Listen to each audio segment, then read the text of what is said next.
Bien, en la sesión de hoy empezamos con la unidad 3 que se llama sofista por sofista, digamos, y la idea de esta unidad 3 es estudiar a cada sofista individualmente. Vamos a empezar por el primer autoproclamado sofista y el que es más importante en la historia de la filosofía, que es Protágoras de Abdera.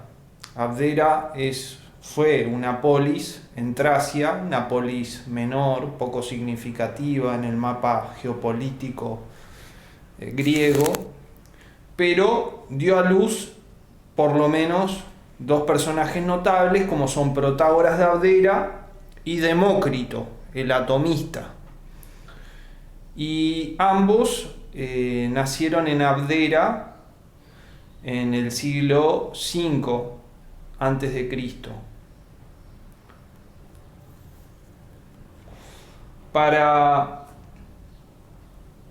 En esta clase de Protágoras de Abdera, en esta primera clase sobre Protágoras de Abdera, lo que vamos a hacer es, primero, una introducción a su vida, a su obra y a los campos de la filosofía en los cuales él especuló y propuso ideas. Eso en primer lugar. Y después vamos a empezar a tratar algunos ítems de su filosofía práctica o su filosofía de la práctica, como se quiera decir. Para preparar esta clase de Protágoras, utilicé el libro de José Solana Dueso, Protágoras de Abdera, Diso y Logoi, textos relativistas, que se los pasé en el grupo del taller. También utilicé el tomo 2 de Die Fragmente der Borsokratiker de Dilsi Kranz, donde se recopilan los distintos pasajes antiguos en los que se menciona a Protágoras o se cita a Protágoras o se da algún tipo de información acerca de Protágoras, etc. Después utilicé el libro The Older Sophists, editado por Rosamond Kent Sprague, que es básicamente una traducción de los fragmentos recolectados por Dilsi Kranz en Die Fragmente der Borsokratiker, que tienen que ver con los sofistas griegos antiguos, que son los que nos interesan. ¿Bien? También utilicé el libro Sofistas, Testimonios y Fragmentos de la editorial Gredos. El traductor es Antonio Melero Bellido. También utilicé el Teteto de Platón, el Protágoras de Platón, de Diógenes Laercio utilicé su obra Vidas de los filósofos ilustres, obra que recomiendo tener.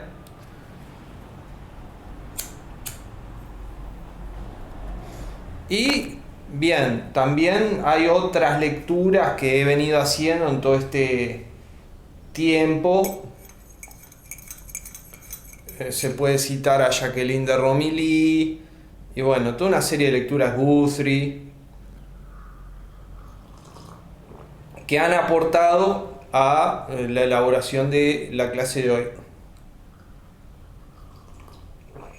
Empecemos por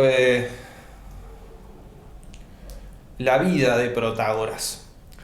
La principal fuente para la vida y obra de Protágoras es Diógenes Laercio en su obra Vidas de los filósofos ilustres, en el libro 9, en las secciones que van de la 50 a la 56.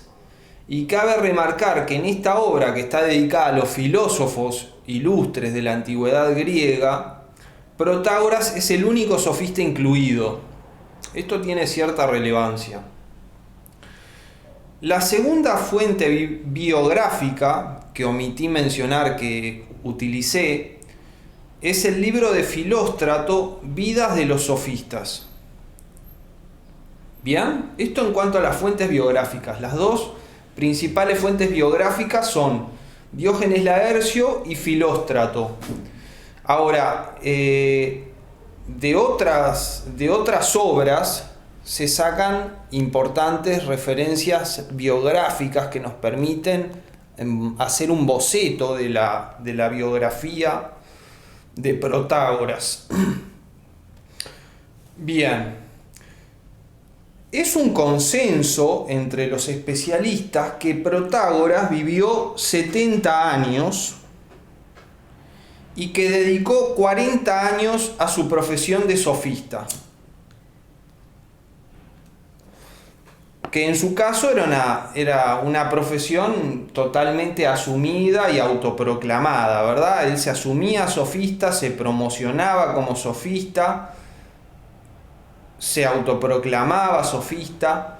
Sobre eso vamos a ver algunas cosas en el Protágoras de Platón.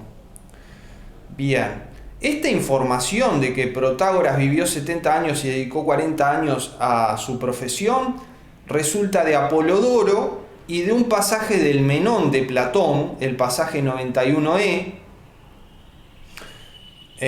y esos son los fundamentos. Y bueno, esta idea de que Protágoras vivió 70 años y dedicó 40 a su profesión es una idea bastante establecida en la tradición. A su vez, a partir de Apolodoro, sabemos que su floruit o acmé, lo que los griegos llamaban acmé, que en latín se dice floruit, que es básicamente el momento de esplendor de la vida de alguien, que para los griegos este momento de esplendor de la vida de alguien se daba a los 40 años.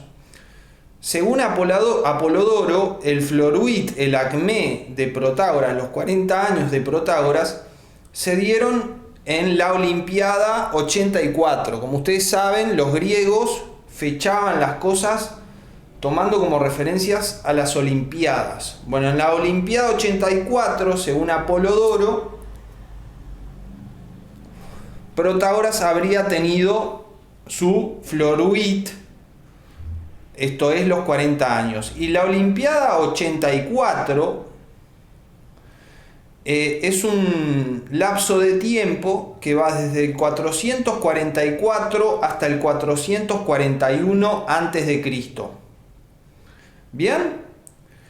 En función de este dato de que Protágoras alcanzó los 40 años en la Olimpiada 84 y de que vivió 70 años, se dedicó 40 a su profesión, se calcula que aproximadamente Protágoras vivió en el lapso comprendido entre 485 a.C. y 415 a.C., más o menos algunos años, ¿verdad? Es una fecha aproximada. Pero bueno, más o menos algunos años, Protágoras vivió entre el 485 a.C. y el 415 a.C.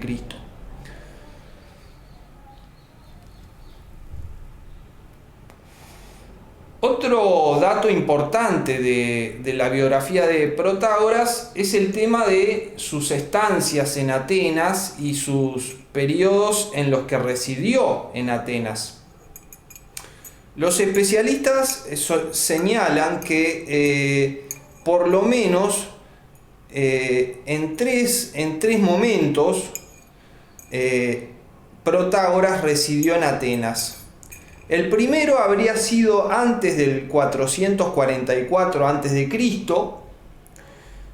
En este momento en el que él vivió en Atenas habría tenido trato con Pericles, habría pertenecido al círculo de Pericles, que como sabemos el círculo de Pericles siempre estaba nutrido de intelectuales y de artistas, etc. Y por la relación con Pericles, en esta primera instancia de residencia de Protágoras en Atenas, antes del 444 a.C., él habría recibido el encargo de elaborar la politeia, la constitución de una colonia que los atenienses fundaron en la Magna Grecia, que era Turios, y que era una colonia panhelénica. ¿Qué quiere decir esto? Que los atenienses la fundaban con la intención de que pudieran ir griegos de cualquier procedencia. ¿Bien? Luego vamos a volver a hablar sobre la constitución de Turios que supuestamente elaboró Protágoras, o al menos elaboró en parte Protágoras. Bien, eso en cuanto al primer periodo de residencia de Protágoras en Atenas. Esto habría sido antes del 444 a.C. El segundo periodo de residencia de Protágoras en Atenas habría sido en torno al 433 a.C. Y en este periodo es que se desarrolla la acción que Platón nos narra en el Protágoras, y en particular la interacción de Protágoras con Sócrates. Bien. Y después, en el 422 a.C., Protágoras habría vuelto a Atenas y se habría quedado allí hasta su exilio, que fue más o menos en el 415 a.C. ¿Por qué? ¿Por qué se exilió de Atenas, o lo desterraron de Atenas, o se desterró de Atenas en el último periodo de residencia que tuvo Protágoras allí?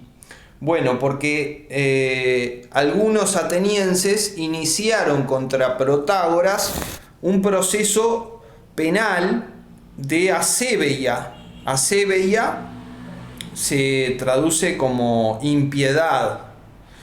Y esto vamos a ver que va a tener relación, esta acusación de asebeia o impiedad, con la postura agnóstica que Protágoras tenía en cuanto a los temas teológicos. Y vamos a ver que este agnosticismo de Protágoras es absolutamente fundamental para su pensamiento.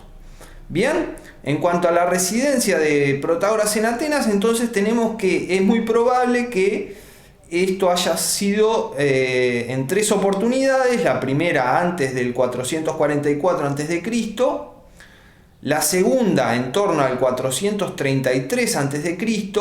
y la tercera desde el 422 a.C. hasta su exilio por el proceso que le iniciaron, ¿verdad? Sabemos que fue conciudadano y contemporáneo de Demócrito, y se considera plausible un intercambio intelectual entre ambos, porque ellos tenían un tema en común, o un problema en común, que era la relatividad subjetiva de la sensación. ¿Qué es la relatividad subjetiva de la sensación? Lo vamos a investigar cuando entremos en la epistemología de Protágoras, que es parte de su filosofía teórica, y vamos a ver que tiene relación con la doctrina de la homomensura. La doctrina de la homomensura de Protágoras se resume en la frase: el hombre es la medida de todas las cosas. En fin, eso lo vamos a ver después. Ahora, en la doxografía se nos transmite que Epicuro, en alguna obra perdida, habría dicho que Protágoras fue discípulo de Demócrito. Y esto se repite varias veces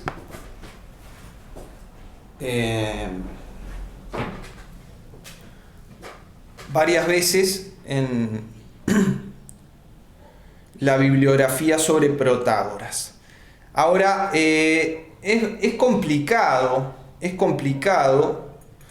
defender que Protágoras haya sido discípulo de Demócrito, por cuestiones cronológicas, por la cronología de Demócrito y la cronología de Protágoras. Lo que sí es plausible es que haya habido entre ellos un conocimiento mutuo y un intercambio intelectual, ya que ambos eran contemporáneos y conciudadanos. A su vez, Filóstrato transmite que en el contexto de las segundas guerras médicas, ustedes recordarán que las segundas guerras médicas acontecieron en el 480-479 a.C., Protágoras recibió educación de los magos persas. La historia que nos transmite Filóstrato es que el padre de Protágoras era rico, ¿verdad? Y cuando Jerjes invade Grecia, pasa un tiempo en Abdera y el padre de Protágoras le da residencia, le da un lugar a Jerjes en su casa para que se quede y le hace muchos regalos, etc. Y en virtud de eso, dice Filóstrato, el padre de Protágoras consiguió que Protágoras fuera educado por los magos persas. Por cuestiones cronológicas, esto resulta muy inverosímil, porque Protágoras, como dijimos, habría nacido en el 485 a.C., más o menos. Entonces, no tiene mucho sentido, cronológicamente hablando, que en el 480 él haya recibido educación de los magos persas. En fin, Solana Dueso dice que aun cuando este dato de Filóstrato sea verdadero, no explicaría nada del pensamiento de Protágoras, porque el pensamiento de Protágoras, aunque es original en la tradición filosófica griega, se explica por los problemas de la tradición filosófica griega. Bien, otro dato que ya lo mencionamos es que otro dato biográfico, es que tuvo participación en el círculo de Pericles. Y bueno, en este círculo de Pericles tenemos que contar a personajes como Anaxágoras, Aspasia, etc. Y en virtud de haber tenido participación en el círculo de Pericles, recordemos que Pericles muere en el 429 a.C. por la peste que asoló Atenas durante la guerra del Peloponeso. ¿Bien? Y parece que tuvo una relación bastante íntima con Pericles, y que en ese marco fue que Pericles, reconociendo la sabiduría de Protágoras, le encomendó las leyes de Turios. Y en estas famosas leyes de Turios se perciben algunos elementos ideológicos, dice Solana Dueso, que remiten a Protágoras. Uno es que la educación corra por cuenta del Estado y que se dé a todos los niños, independientemente de su condición económica, lo cual es muy prodemocrático, digamos. Democratizar la educación es prodemocrático, y esto es algo que pertenecía a la ley de Turios, y es algo que ciertamente está en la ideología protagoriana.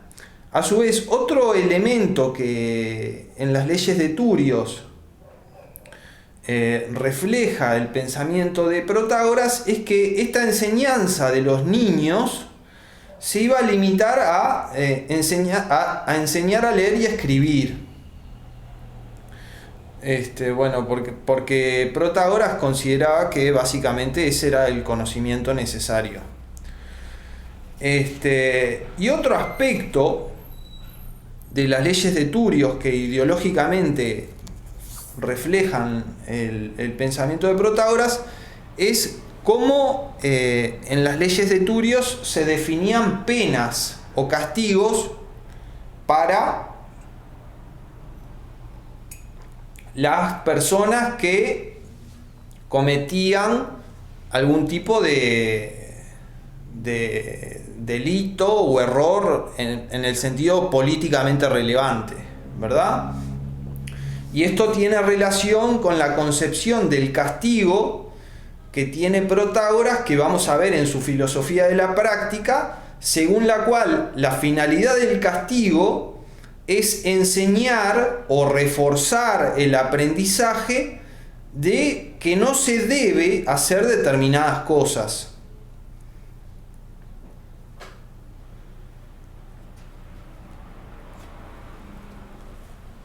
Bien.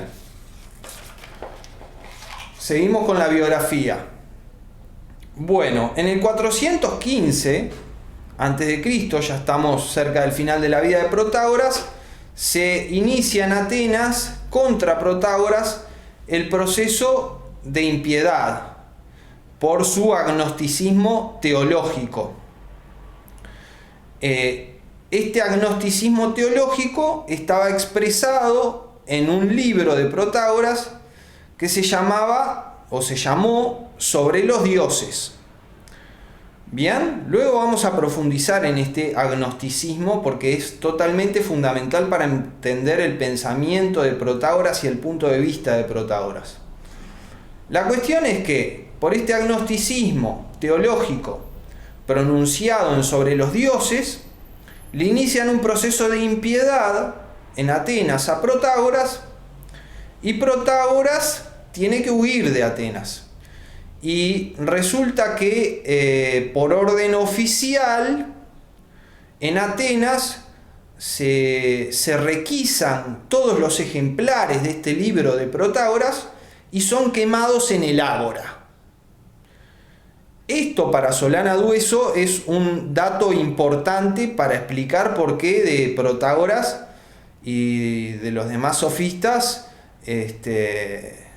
quedan tan pocas obras, ¿verdad? En el caso de Protágoras no queda ninguna obra, solo quedan algunos fragmentos que son citados por Platón o por Sexto Empírico o por algún otro. Bueno, la cuestión es que Protágoras abandona Atenas y muere cuando escapaba de Atenas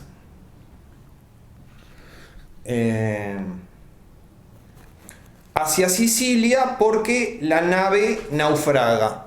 Les pido un minuto y ya vuelvo.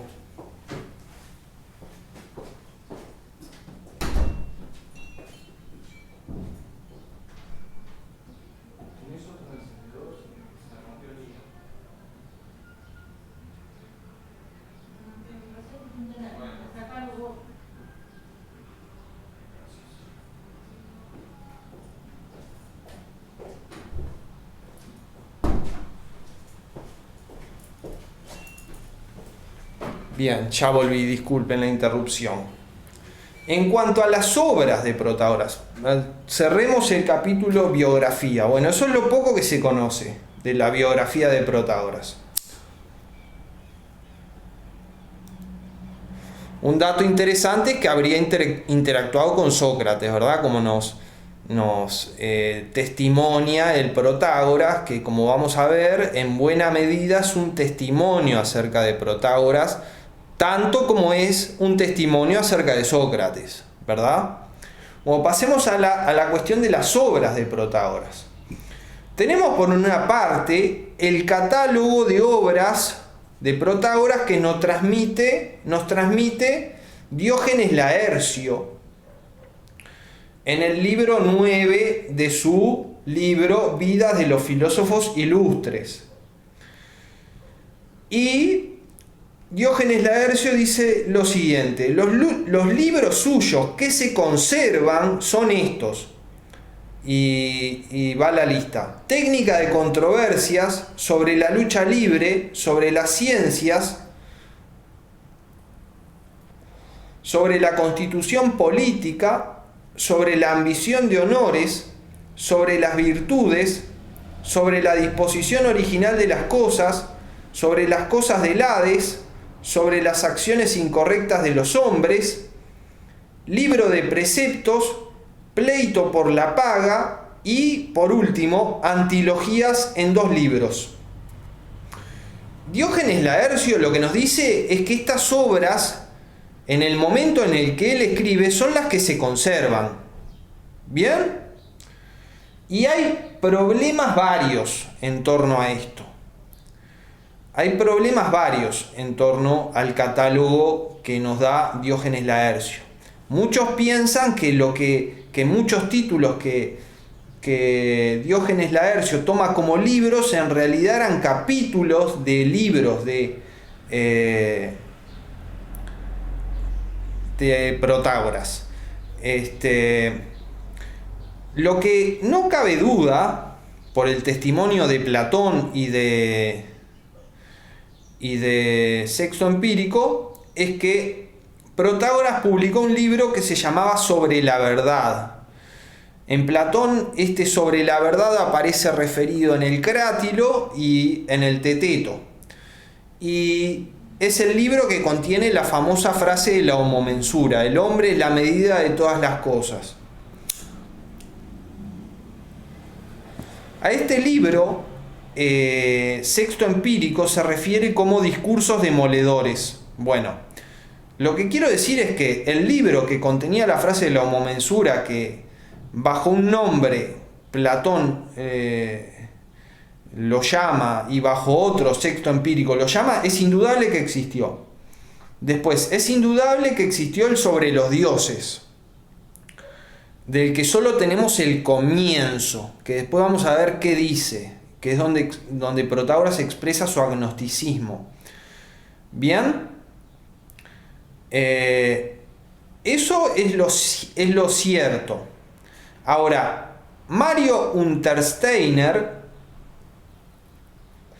un estudioso, un especialista en los sofistas de fuste, dice que solo se le puede atribuir a Protágoras 2 obras: las Antilogías y el Sobre la Verdad, al que refiere Platón. Solana Dueso considera que esta tesis de Untersteiner es como muy reduccionista, porque ¿qué es lo que defiende Untersteiner? Que los distintos textos o títulos que son mencionados en el catálogo de Diógenes Laercio en realidad serían capítulos de las Antilogías de Protágoras, de un libro que se llamaría Antilogías de Protágoras. En fin, Solana Dueso, por su parte, es un especialista muy valioso sobre Protágoras, acepta el catálogo de Diógenes Laercio y suma al catálogo de Diógenes Laercio los siguientes títulos: 1. Verdad. 2. Discursos demoledores. 3. Del ser. 4. Gran discurso. Y 5. Sobre los dioses. Y esta es la situación, el estado de la cuestión, digamos. Lo que yo quiero remarcar es que no cabe duda que por lo menos hay 2 obras que Protágoras sí produjo, que son el Sobre los dioses y el Sobre la Verdad, al que nos refiere Platón, que contenía justamente la tesis de la homomensura.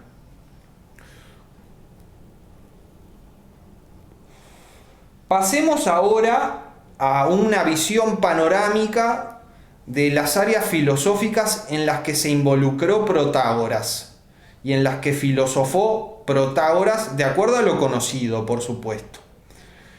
Tenemos por una parte su trabajo en la línea de filosofía teórica. ¿Qué es la filosofía teórica? Bueno, la filosofía teórica abarca la metafísica, por supuesto, la teología, la epistemología,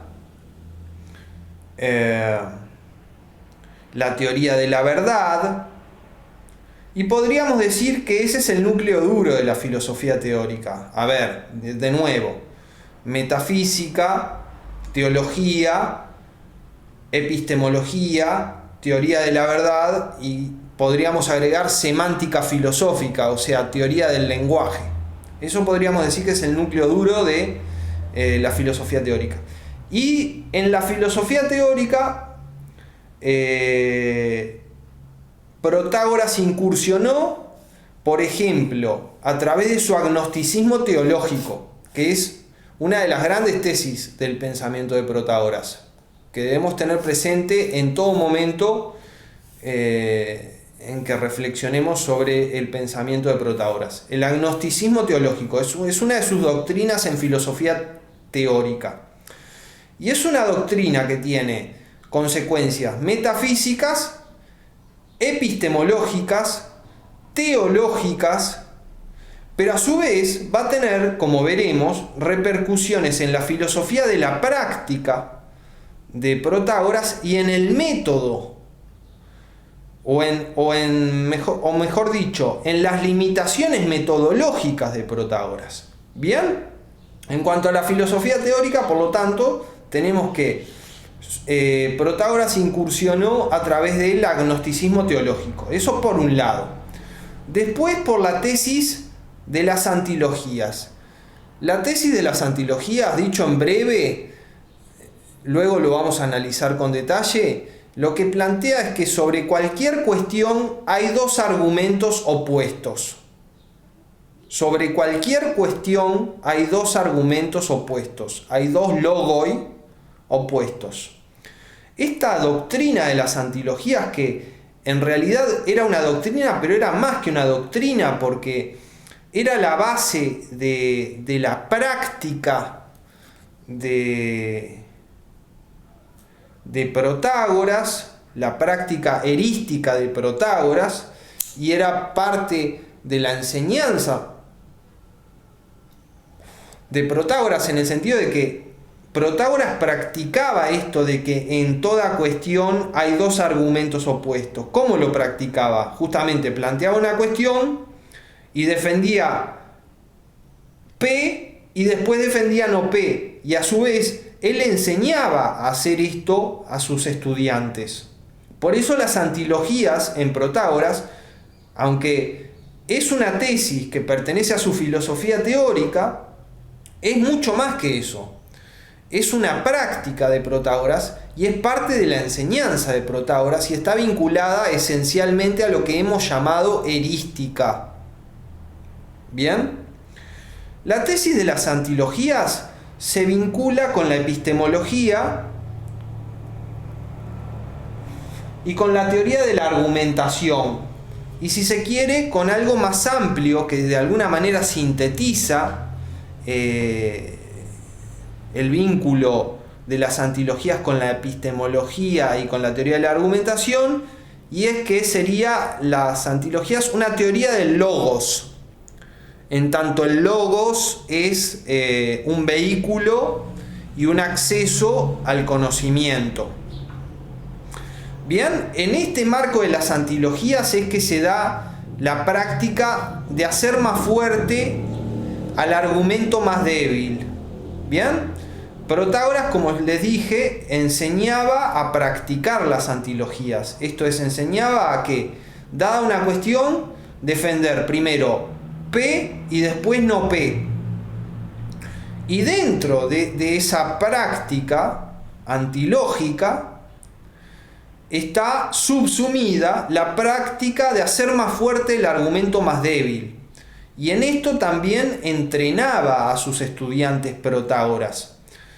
¿Qué quiere decir esto? Bueno, tomar la tesis menos verosímil y argumentar de forma tal que sea más fuerte, que sea más verosímil, aumentar su verosimilitud. Bien. El tercer punto en el cual el pensamiento de Protágoras se involucra en la filosofía teórica es la tesis o doctrina de la homomensura, que es una doctrina que tiene un aspecto epistemológico, un aspecto en cuanto a la teoría de la verdad, y a través de esta vinculación con la teoría de la verdad, la doctrina de la homomensura tiene consecuencias metafísicas u ontológicas, que luego veremos.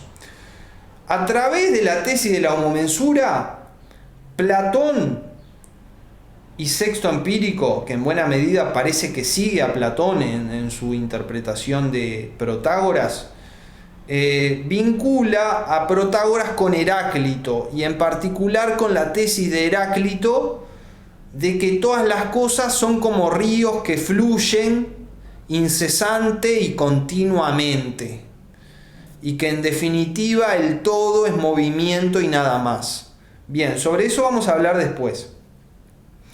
Bueno, estos tres puntos, el agnosticismo, las antilogías y la homomensura, serían los puntos a través de los cuales Protágoras se vincula directamente con la filosofía teórica, entendida como metafísica, epistemología, teoría de la verdad, etc.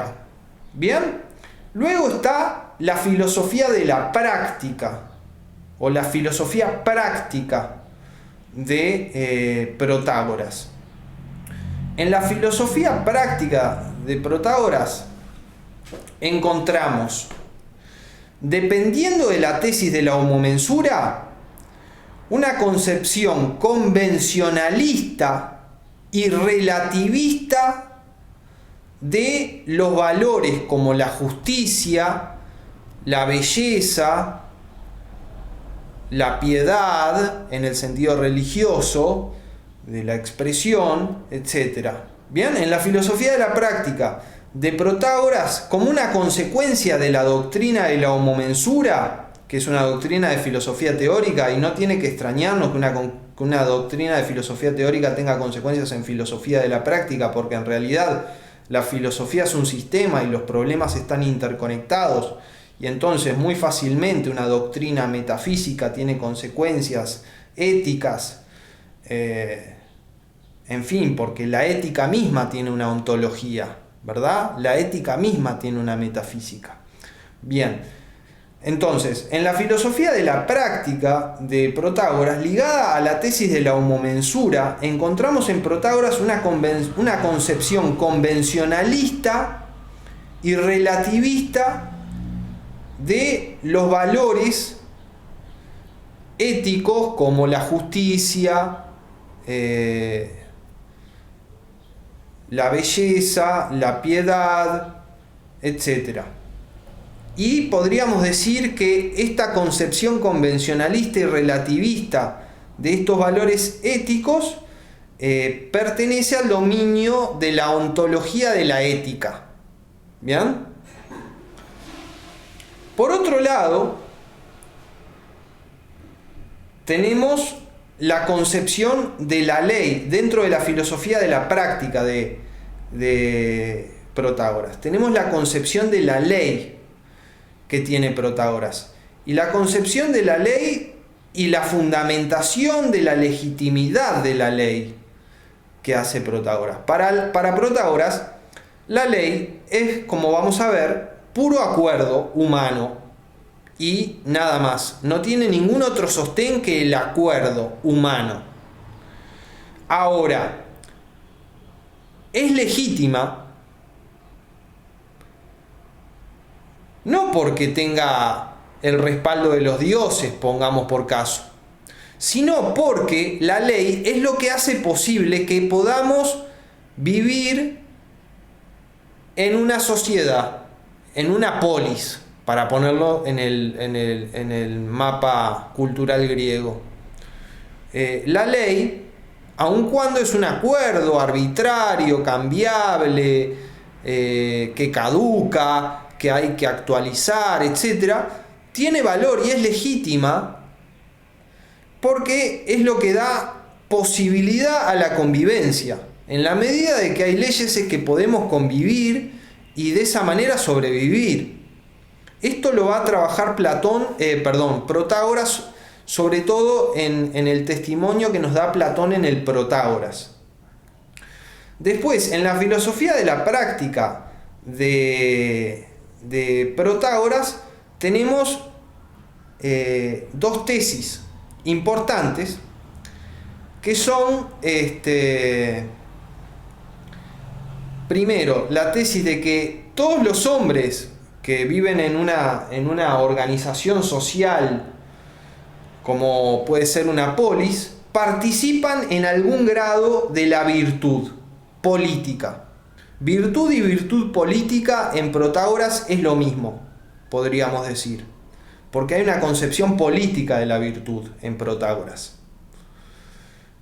Y es muy seductora la concepción política de la virtud, porque Protágoras, en el Protágoras de Platón, señala que la virtud de los individuos es crucial para la vida política y para la convivencia, y que por lo tanto, en definitiva, la virtud es política.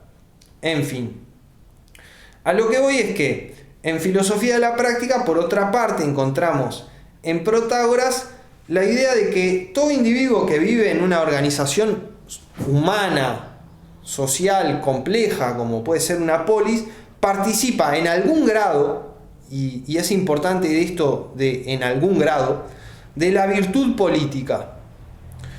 Y a su vez, a esta tesis agrega Protágoras que la virtud política, que para él es lo mismo, virtud y virtud política, es enseñable. Y de ahí viene que justamente él se proponga como maestro de virtud, ¿no?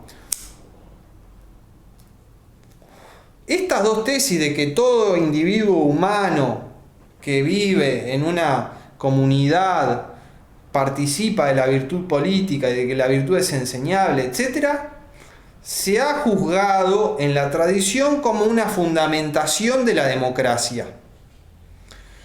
Y por esta razón se ha visto a Protágoras como un ideólogo de la democracia. De esto ya habíamos hablado antes. En fin. Ahora, en cuanto a la filosofía de la práctica, hay un tercer aspecto frente a los ya mencionados, que es la concepción del bien y del mal de Protágoras. Como yo dije antes, para Protágoras, la justicia es una convención, es cuestión de convención social, es cuestión de opinión social. Pero para Protágoras, como vamos a ver, el bien y el mal no son cuestiones de convención social o de opinión social, sino que son algo independiente de la convención social y de la opinión social. ¿Y cómo entiende el bien Protágoras y el mal? Lo entiende como lo provechoso y como lo perjudicial. Y lo provechoso y lo perjudicial para Protágoras es independiente de la convención humana, de la opinión humana.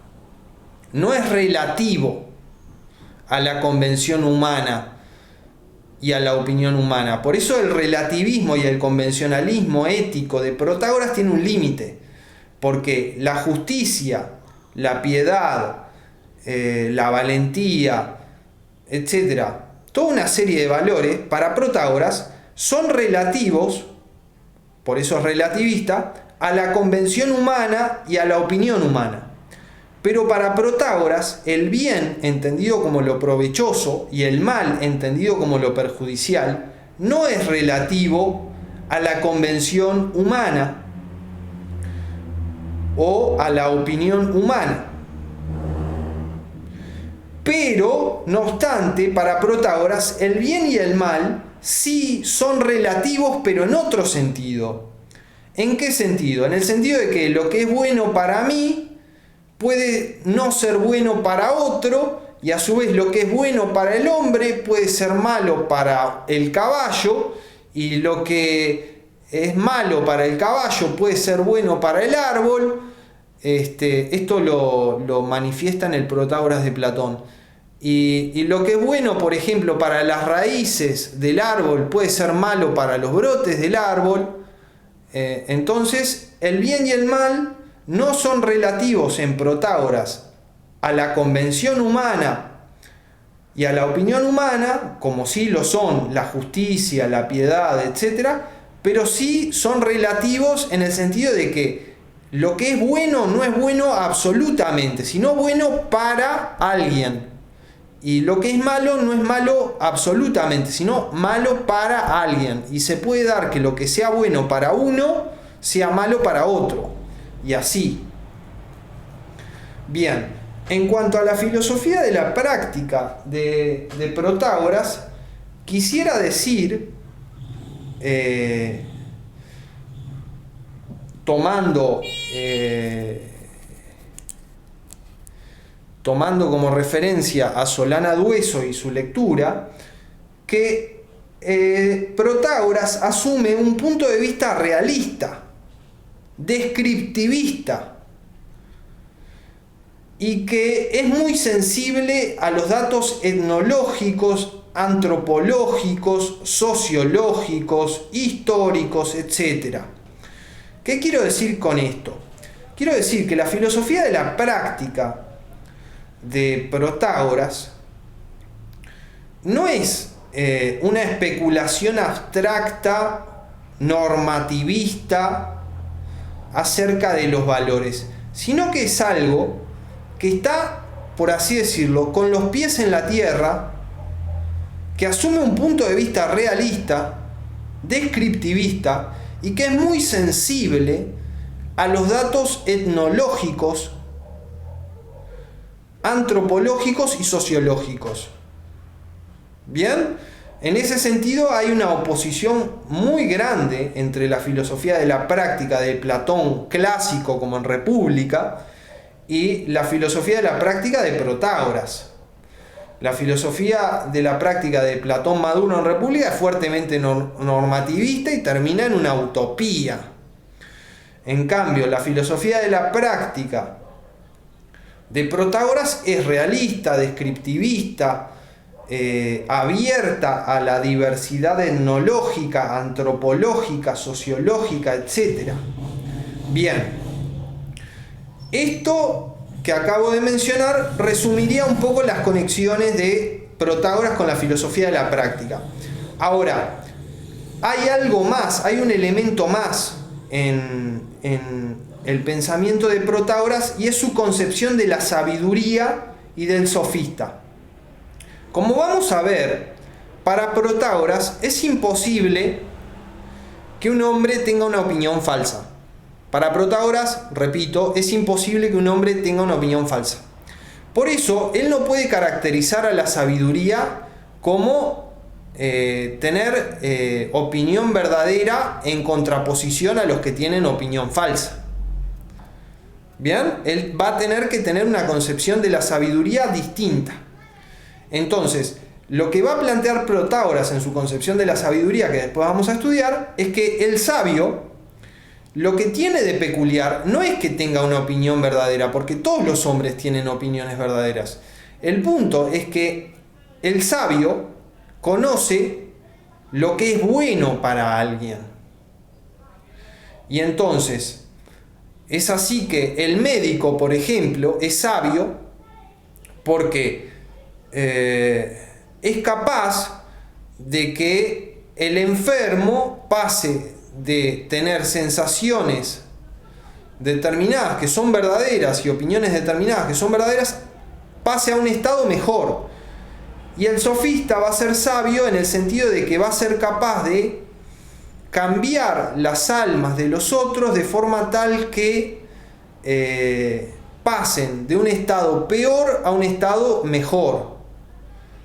Bien, entonces lo que caracteriza al sabio es este conocimiento del bien y del mal, y de inducir al bien, al paciente, digamos. Si hablamos de un médico, con su paciente; si hablamos de un sofista, con su estudiante; si hablamos de un agricultor, con sus plantas, y así sucesivamente.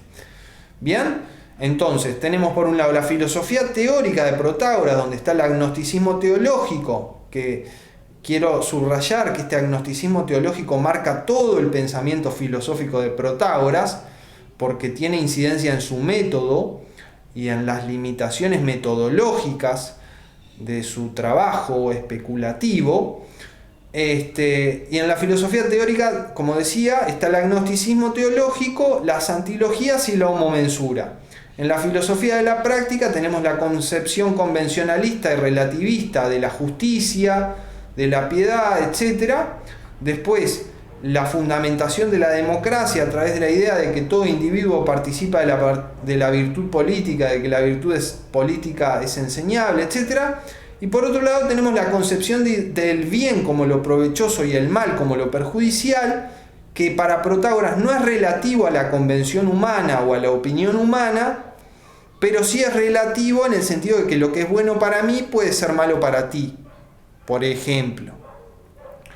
Bien, y articulando estos dos niveles del pensamiento filosófico de Protágoras tenemos la concepción del sabio y del sofista, porque el sofista se sobreentiende que es un tipo particular de sabio.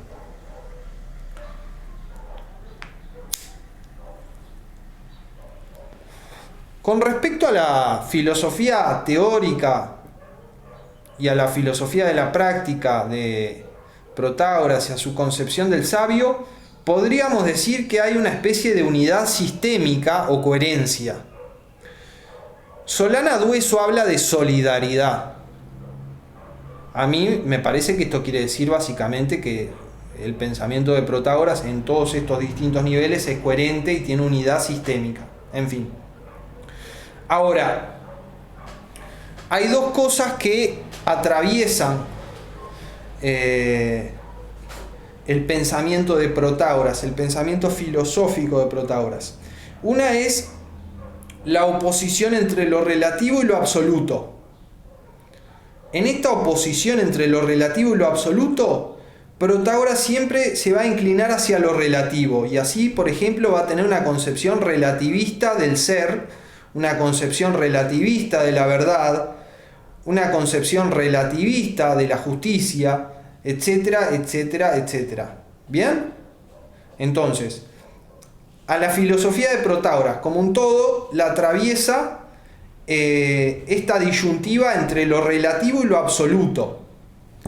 Y Protágoras siempre se va a inclinar hacia lo relativo, y por eso para él lo que es relativo al hombre y lo que no es relativo al hombre, la verdad es relativa al hombre, lo justo es relativo al hombre, etc. Esto va a llevar, según Solana Dueso, a que Protágoras conciba al ser, a la verdad, a la justicia, al bien, como relaciones. Frente a esta concepción protagoriana del ser como relación, de la verdad como relación, sujeto-objeto, del bien como relación, etc., va a surgir como reacción el esencialismo de Sócrates, Platón y Aristóteles, que van a afirmar lo absoluto frente a lo relativo. ¿Bien? Y esa va a ser la gran conexión dialéctica, por así decirlo, entre Protágoras y la tríada Sócrates, Platón, Aristóteles, que en puntos muy importantes constituyen una continuidad, justamente una continuidad antiprotagoriana. Por eso Protágoras es un filósofo tan importante, porque desencadenó la reacción socrático-platónico-aristotélica. Bien, entonces, como les decía, en la filosofía de Protágoras, lo relativo versus lo absoluto es una dicotomía que es estructural y fundamental. Y Protágoras siempre se va a inclinar a priorizar lo relativo y al relativismo. Frente a esto va a surgir el esencialismo absolutista de Sócrates, Platón y Aristóteles. Y ahí tenemos la dialéctica entre Protágoras y Sócrates, Platón y Aristóteles, dialéctica que es, podríamos decir, la más creativa de la historia de la filosofía. Y por eso la importancia de Protágoras. Ahora, otra dicotomía u oposición que atraviesa a la filosofía de Protágoras es la oposición entre la mayoría y el experto, o entre el individuo común y corriente y el experto. Protágoras va a reivindicar al individuo común y corriente en detrimento del experto. Por ejemplo, ¿en qué sentido? En el sentido de que cada individuo es medida de cómo son las cosas para él. Y no se necesita el experto para determinar cómo son las cosas para este individuo. Cada individuo es medida por sí mismo, independientemente de su formación, etc. Es medida de lo que es para él. Y es medida de lo que es justo para él, etcétera, etcétera, etcétera. Frente a esto, Platón y después Aristóteles, siguiendo intuiciones de Sócrates, van a plantear que el que es medida no es el individuo común y corriente o la mayoría o cualquier individuo, sino solamente el experto. ¿Bien? Bueno, y sea esto una introducción general a el trabajo filosófico de Protágoras. Ahora entremos a trabajar su filosofía de la práctica. Para lo que vamos a trabajar hoy, los pasajes relevantes son del Teteto 172 AB y 167C y 177C, repito, del Teteto, primero 172 AB, después 167C y después 177C. ¿Bien? 167C y 177C. Y después del Protágoras, el pasaje 333D hasta el 334C. Y luego, si nos da el tiempo, vamos a volver a Teteto y vamos a considerar los pasajes 166A a 168C y 177D a 179B. Pero antes, y con esto me retrotraigo, doy un paso atrás, antes de entrar en la filosofía de la práctica de Protágoras, tenemos que estudiar su agnosticismo teológico, porque es absolutamente fundamental para todo el pensamiento filosófico de Protágoras. El agnosticismo teológico de Protágoras se expresa en una frase que se supone que era el comienzo de su libro sobre los dioses. Y lo que dice Protágoras en esta frase es: sobre los dioses no puedo saber ni que existen ni que no existen, ni respecto a su forma, cómo son, pues muchas cosas son las que me impiden saberlo, tanto la oscuridad del tema como la vida del hombre que es breve. Esta frase con la cual comenzaba el libro sobre los dioses de Protágoras, la encontramos en Eusebio, que vendría a ser el fragmento B4 de Dilsicrans.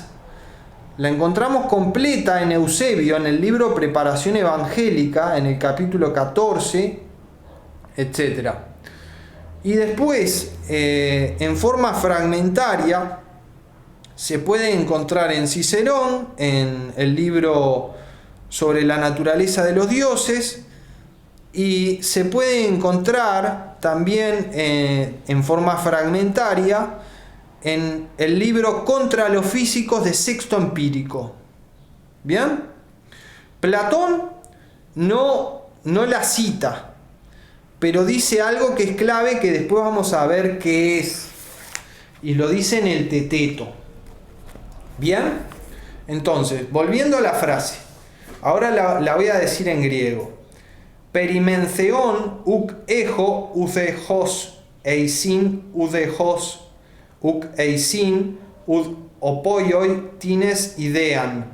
Πολλά γαρ τα ακολούοντα ειδέναι χετε αδελώτες καί βραχούς ον jodios του ανθρώπου. Bien, sobre los dioses no puedo saber ni que existen ni que no existen, ni respecto a su forma como son, pues muchas cosas son las que me impiden saberlo, tanto la oscuridad del tema como la vida del hombre que es breve. Bien, entonces, tenemos el problema de los dioses. ¿Existen? Ese es el primer problema, ¿verdad? ¿Existen los dioses? O Protágoras dice, yo no puedo saberlo. No puedo saber ni que existen ni que no existen. Y el segundo problema es, ¿cómo son los dioses? Y Protágoras dice, yo no puedo saberlo. Y da dos razones. Primero, que la cuestión de los dioses es oscura, y la palabra griega es adelotes, y adelotes quiere decir que es no manifiesto. Lo divino es no manifiesto. Por eso no puedo saber si existe o no existe, ni cómo es, porque lo divino no es manifiesto, es adelotes. ¿Bien? Y después, la segunda razón que aduce para la tesis de que no puede saber si existen o no, o cómo son los dioses, es que la vida del hombre es breve. Esta segunda razón me resulta enigmática como razón. La primera me resulta más inteligible, porque es claro que los dioses no son una cosa manifiesta para el hombre. En eso están todos de acuerdo. Tanto los que creen en los dioses como los que creen que no existen los dioses, como los que son agnósticos, ¿verdad? Todos están de acuerdo en que los dioses no son una cosa manifiesta como puede ser este libro que tengo frente a mí. Y en ese sentido los dioses son algo adelotes, algo no manifiesto, algo que no se muestra. ¿Bien? Pero la segunda razón que da Protágoras para su agnosticismo teológico me resulta oscura. ¿Y cuál es esta segunda razón? La brevedad de la vida del hombre. Ahora, lo primero que tenemos que entender sobre esta tesis de Protágoras es que es completamente general. Protágoras no está hablando solo sobre sí mismo, está hablando sobre todos los hombres. Y el punto es que para el hombre es imposible el conocimiento de que existan los dioses o de que no existan o de cómo son los dioses. Ahí me parece que apreciamos el agnosticismo teológico de Protágoras en su verdadera cara, como una tesis general sobre el hombre. El hombre no puede saber si existen los dioses o si no existen o cómo son. Puede creer que existen y que son así o asá, o puede creer que no existen, pero lo que se dice saber para Protágoras no puede saber ni que existen, ni que no existen, ni si existen como son. ¿Bien? Lo primero a subrayar es la tremenda originalidad del agnosticismo teológico de Protágoras. Es una gran originalidad. Y esta originalidad se manifiesta como una afrenta a la tradición griega, tanto mitológica como filosófica. Porque la tradición griega es deísta. ¿Qué quiere decir que es deísta? Bueno, que cree que existe la divinidad. Tanto en el plano mitológico, como es Homero, Hesíodo, etc., como es en el plano filosófico. Ya vayamos a Genófanes, por ejemplo, ¿verdad? Que habla de Dios justamente y de cómo no es Dios, etc. O Heráclito, ¿verdad? En fin, el agnosticismo teológico de Protágoras es una originalidad y una afrenta a la tradición mitológica y filosófica.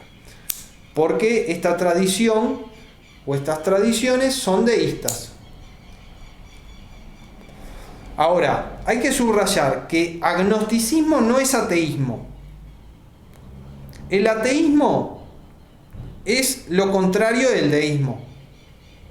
El deísmo es la creencia en los dioses, es la tesis de que los dioses existen. El ateísmo es la negación de la existencia de los dioses y por lo tanto lo contrario del deísmo. El agnosticismo es una cosa que, por así decirlo, se pone en otro nivel conceptual que el deísmo y el ateísmo, porque lo que plantea el agnosticismo es que el problema teológico queda abierto para siempre. El problema teológico de si existen los dioses y cómo son, lo que plantea el agnóstico es que queda abierto para siempre. Entonces, se sitúa conceptualmente hablando en un nivel distinto que el ateísmo y el deísmo. Mientras que el ateísmo responde de una manera al problema teológico y el deísmo responde de otra manera opuesta al problema teológico, el agnosticismo lo que dice es que el problema teológico queda abierto para siempre. Y esto es una tesis de otro nivel conceptual que las tesis deístas o ateas. Bien.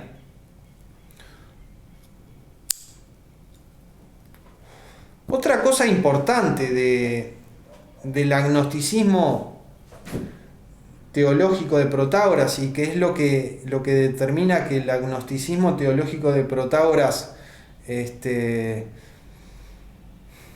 invada toda su filosofía y pregne toda su filosofía y condicione toda la filosofía de Protágoras, es que el agnosticismo de Protágoras en los hechos lleva a que se suprima la consideración de cualquier tipo de trascendencia en la ontología.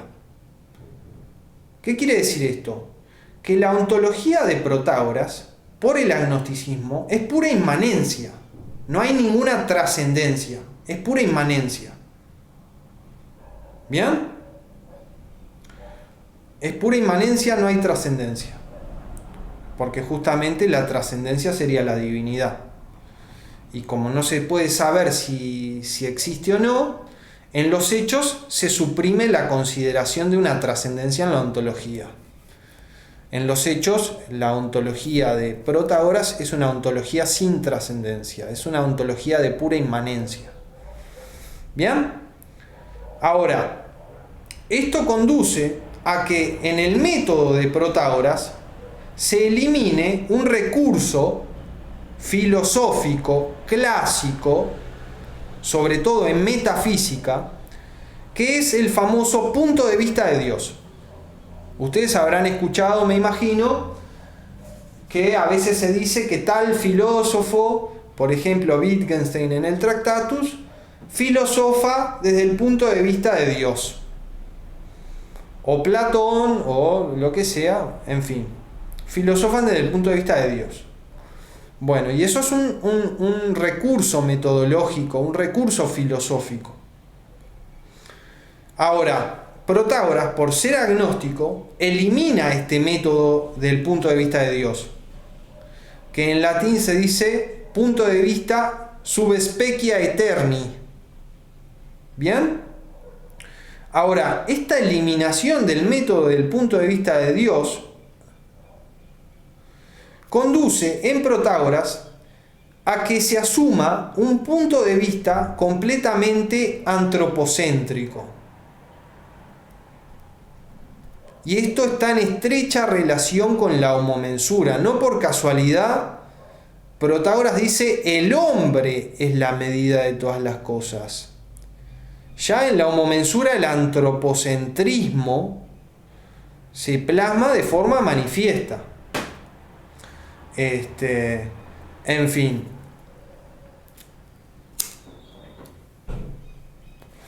Entonces, a lo que voy es a que el agnosticismo de Protágoras tiene efectos metodológicos tremendos en el trabajo de Protágoras. estos efectos son, primero, eliminar la trascendencia de la ontología. Esto es una ontología de pura inmanencia. Segundo, eliminación del método del punto de vista de Dios.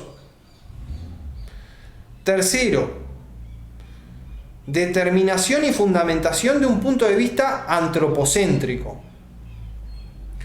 Y estos efectos metodológicos afectan el contenido del pensamiento de Protágoras, porque cuando Protágoras piense que, por ejemplo, la justicia es una convención humana y una opinión humana y nada más, esto tiene que ver con su agnosticismo teológico, porque los que se oponen a Protágoras en su concepción convencionalista, por ejemplo, de la justicia, plantean que la justicia es algo real porque los dioses lo establecen así, asá, con determinadas leyes, etcétera, etcétera. Ahora, como Protágoras elimina de su esquema conceptual a la divinidad, como elimina de su ontología a la divinidad, parecería que la normatividad, como lo es la justicia, etcétera, es pura convención humana y nada más. Entonces, este agnosticismo, además de ser una tesis sustantiva de teología, de teoría del conocimiento, porque plantea un límite al conocimiento humano, tiene consecuencias metodológicas que terminan afectando a los contenidos del pensamiento de Protágoras, tanto en filosofía teórica, al hacer del hombre la medida de todas las cosas y no cualquier otra cosa, como en la filosofía de la práctica de Protágoras, donde lo justo, lo pío, etcétera, va a ser pura convención y opinión humana y nada más.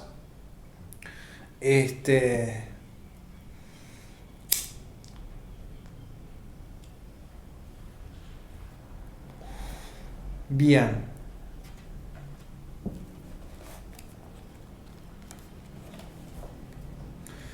Y con esto cerramos la clase de hoy. Saludo cordial.